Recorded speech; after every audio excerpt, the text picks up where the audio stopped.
ઓમ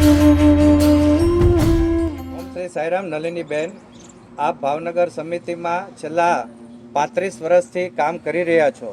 છેલ્લા ભગવાન શ્રી સત્યસાઈ બાબાના 100મો જન્મદિવસની ઉજવણી ભાવનગર જિલ્લામાં અતિ સુંદર રીતે થઈ રહી છે અને છેલ્લા 13 જાન્યુઆરીથી ધારી મુકામેથી લઈ અત્યારે ભાવનગર શિરડી સાઈબાબા મંદિર સુધી રથયાત્રા આવી રહી છે.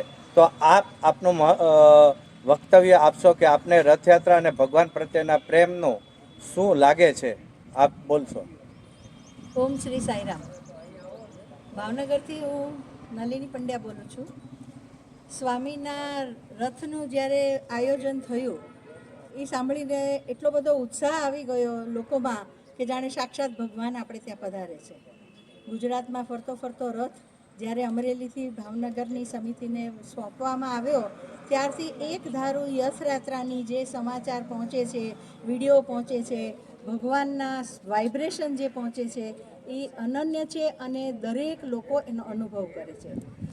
બહેનોમાં એટલું બધું આયોજનપૂર્ણ દરેક પ્રોગ્રામ કરવામાં આવે છે, લોકોનો ઉત્સાહ છે, બહેનો એટલા ઉત્સાહથી કામ કરે છે અને દરેકે દરેક પ્રોગ્રામની અંદર સમય સૂચકતા વપરાય છે અને દરેક કાર્ય સમયસર પૂર્ણ થાય એનું ખાસ ધ્યાન રાખવામાં આવે છે.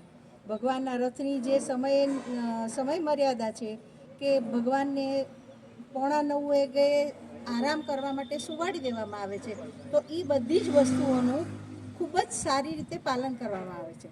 બીજું બહેનોમાં એટલો બધો ઉત્સાહ છે કે જ્યારે રથની પાસે ઊભા રહીએ છે ત્યારે એ વાઇબ્રેશન જે બહેનો અનુભવે છે એ અનન્ય છે અને એનું વર્ણન કરી શકાય એવું નથી કે ભગવાન જે છે એ સાક્ષાત અહીંયા હાજર છે અને ફૂટ પરથી જવાની જરૂર નથી.